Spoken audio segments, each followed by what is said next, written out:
1700. Fashion in colonial America was very sophisticated. Accessories were often a symbol of class, religion, or represented a profession. Just as in modern times, activities such as wedding dictated people's attire. Here we see the anatomy of a suit starting with the undergarment. A man's white linen shirt is his undermost garment with shirt tails falling to the knees and work tucked inside the breeches.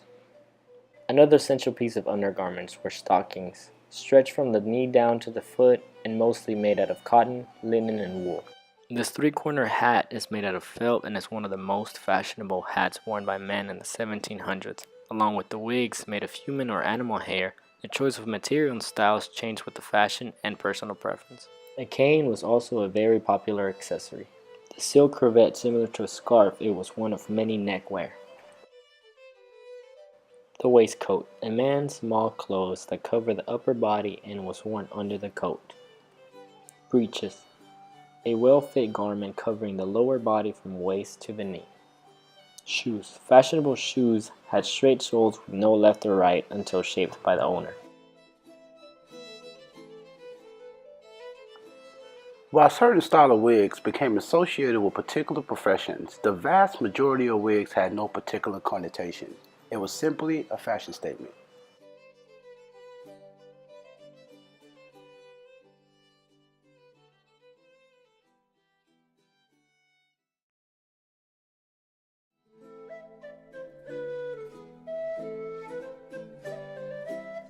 The following pictures illustrate what a typical family would look like in the 1700s. Here we have portraits of family pictures. Similar to what we see today, you will see the kids, the mother, as well as the father.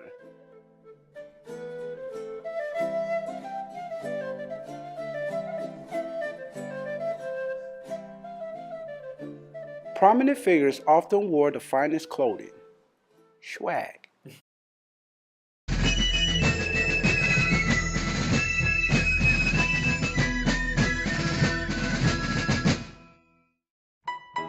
Our next exhibit at the DeWitt Wallace Museum is fashion accessories from head to toe.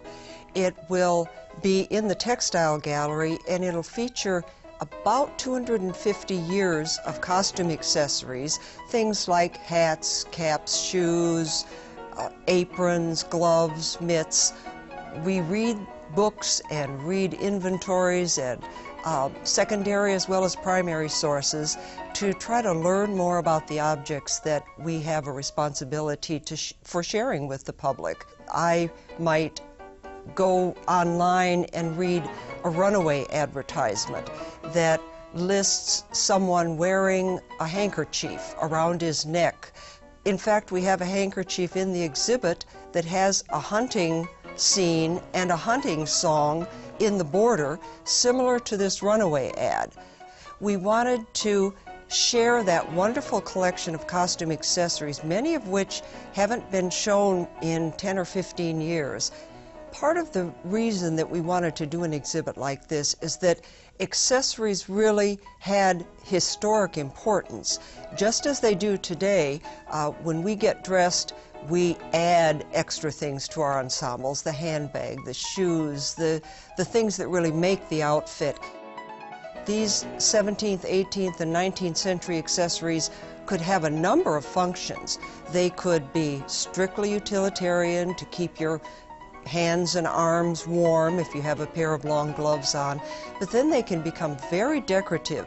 They can be embroidered with gold or silver.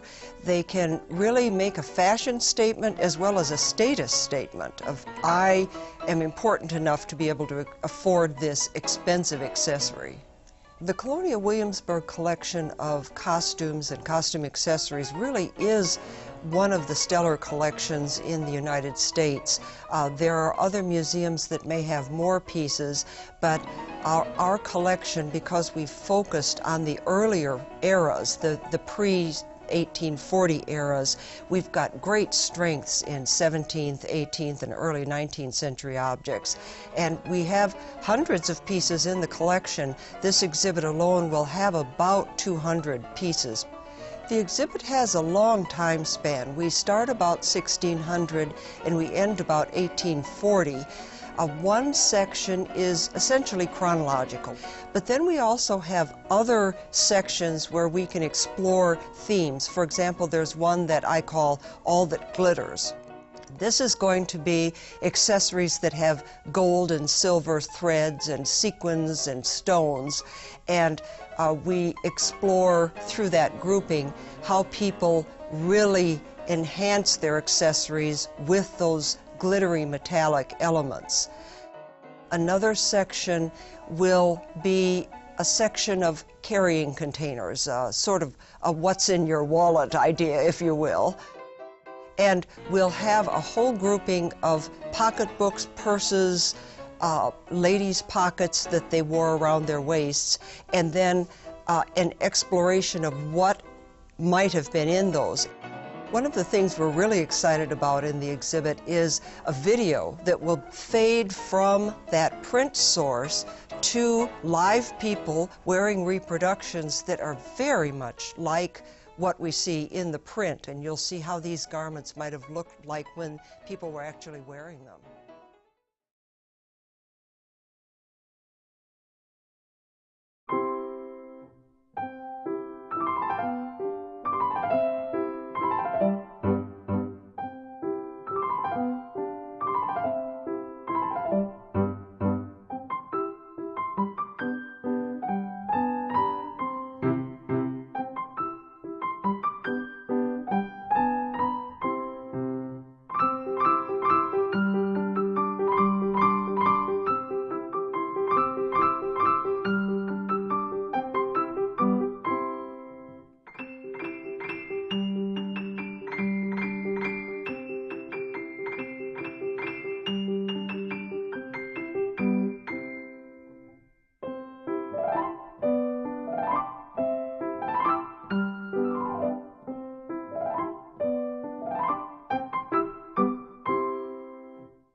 The following pictures will compare a colonial time attire to that of a modern woman.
A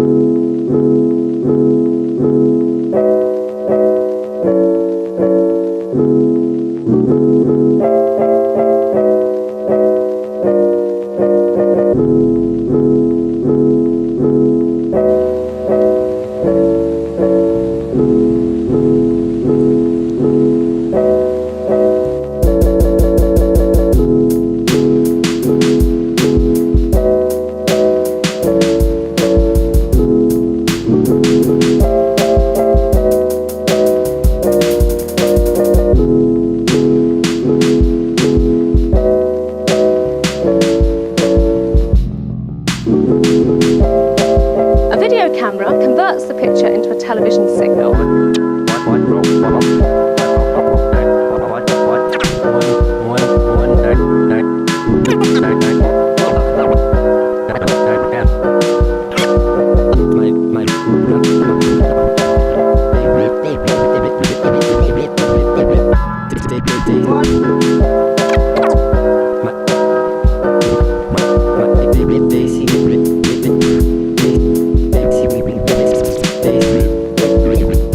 Basically